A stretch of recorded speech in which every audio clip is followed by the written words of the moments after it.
Salut, c'est Trado, je suis content de vous retrouver pour la mise à jour des zones d'accumulation rationnelle sur or, argent, platine et palladium. On va commencer comme d'habitude par les nouvelles que j'ai repérées pour vous.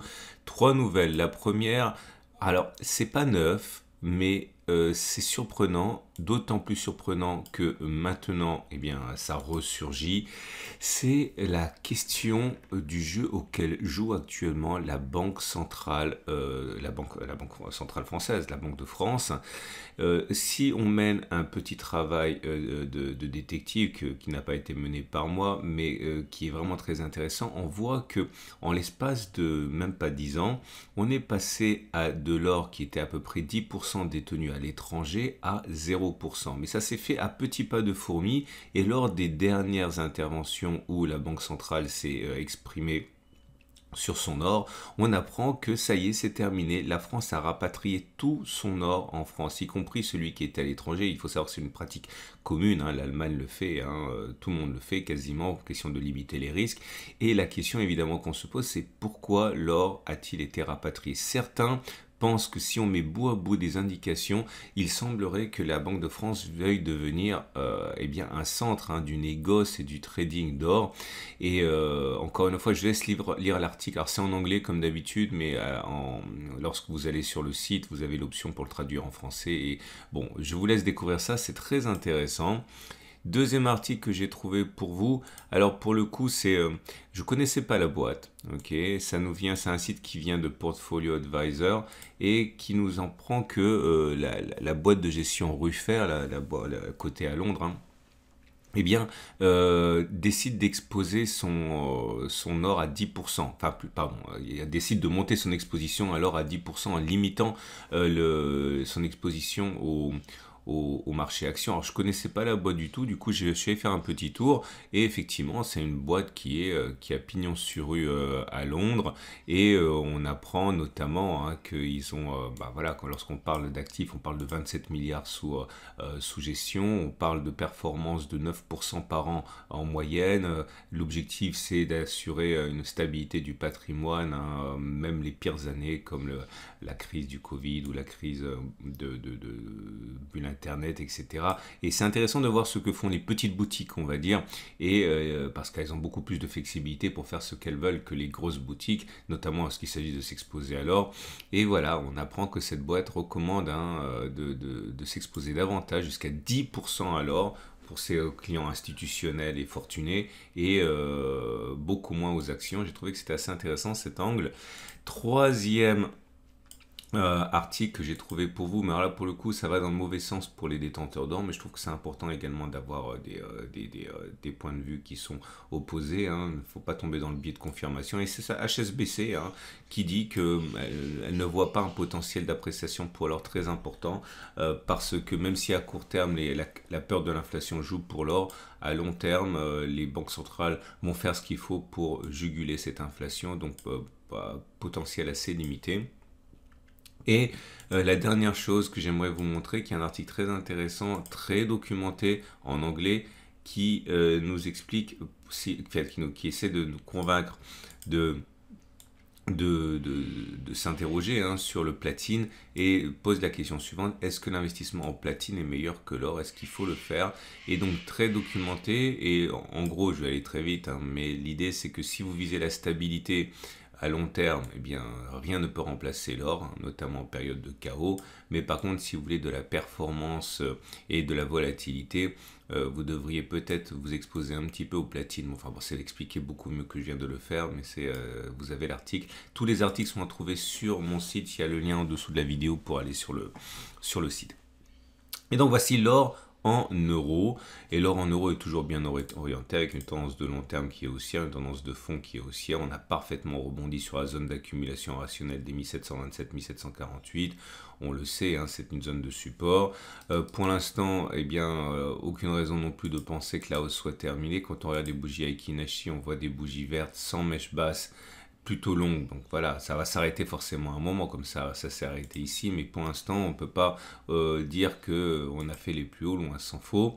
Nous avons pas de zone d'accumulation rationnelle maintenant, malheureusement. La zone d'accumulation rationnelle, c'était ici, on en a parlé suffisamment en son temps, ou alors une clôture au-dessus des 1902 euros l'once. Pour l'or libellé en dollars,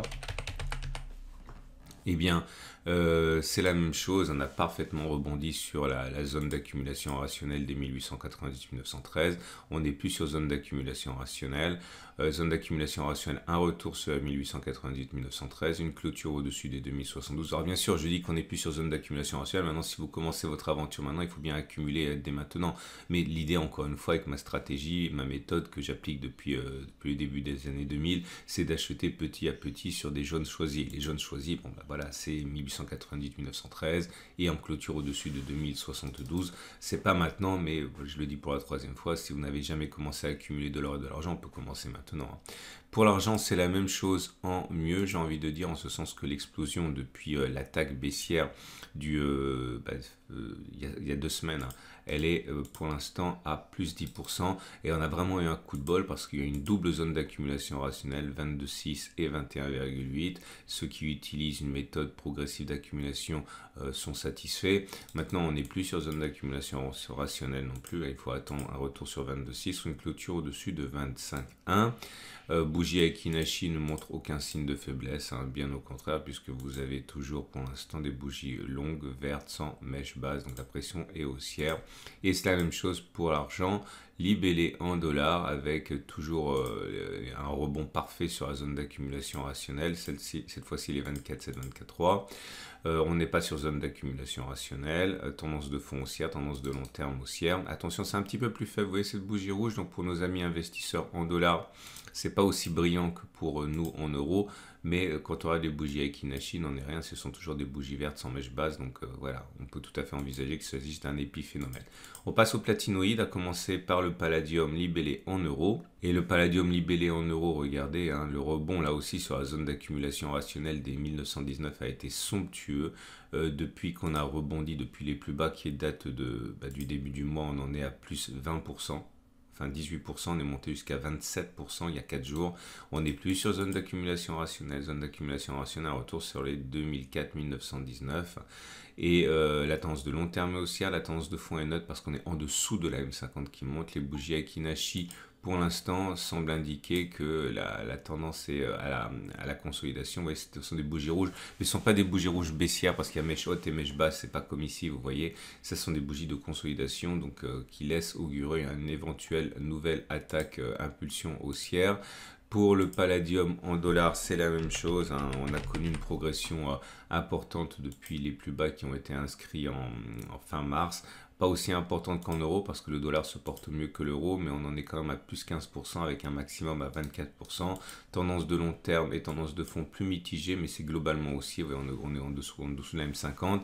Et pour le platine libellé en euros dont on parlait tout à l'heure, eh bien c'est peut-être une opportunité. Nous avons actuellement un rebond depuis les plus bas de 865, 815, 862 sur la zone d'accumulation rationnelle qui s'établit à 4,8%. On n'est pas en tendance de fond haussière car on est en dessous de la M50, mais la tendance de long terme est haussière. Mais là, c'est plus dynamique que le palladium. Vous voyez, les bougies, elles sont encore haussières pour l'instant. Et on a d'ailleurs une situation où les bougies Akinashi sont haussières avec une bougie verte sans mèche basse. Et c'est la même chose pour le platine en dollars. On est dans une situation de rebond et pas d'affaiblissement en cours. Et la bougie Akinashi, elle n'a pas de mèche basse. Et si on regarde les bougies traditionnelles en chandelier japonais, vous voyez, c'est une bougie de force. Mais attention, hein, pour le platine en dollars, on est en tendance baissière en dessous de la M50 et de la M200. Encore une fois, ça c'est pour nos amis américains. Je terminerai en vous disant que si vous voulez acheter de l'or, du platine, de l'argent, etc., vous pouvez passer par mon site. Si vous passez par mon site, vous avez une bannière ici et cette bannière vous permet d'acheter avec une prime réduite, hein.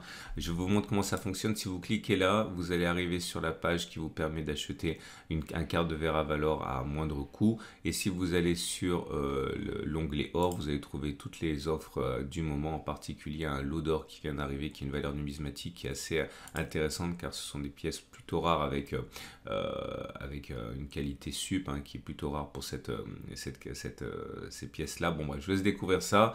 Et également n'oubliez pas, si vous avez aimé, vous pouvez liker. Si vous avez vraiment aimé, vous pouvez vous abonner à ma chaîne YouTube. Si vous vous abonnez à ma chaîne YouTube, pensez également à aller voir l'onglet communauté tous les soirs parce que je dis lorsque je vois qu'on est sur une zone d'accumulation rationnelle, parfois ça se joue à pas grand chose et si vous voulez en profiter, il vaut mieux être au courant. Donc n'oubliez pas d'aller tous les soirs éventuellement sur l'onglet communauté de ma chaîne YouTube. Je vous souhaite une excellente journée. N'oubliez pas que vous pouvez également regarder lire les articles que je vous ai fournis. Tout ça c'est sur mon site et pour aller sur mon site, c'est en dessous de la vidéo.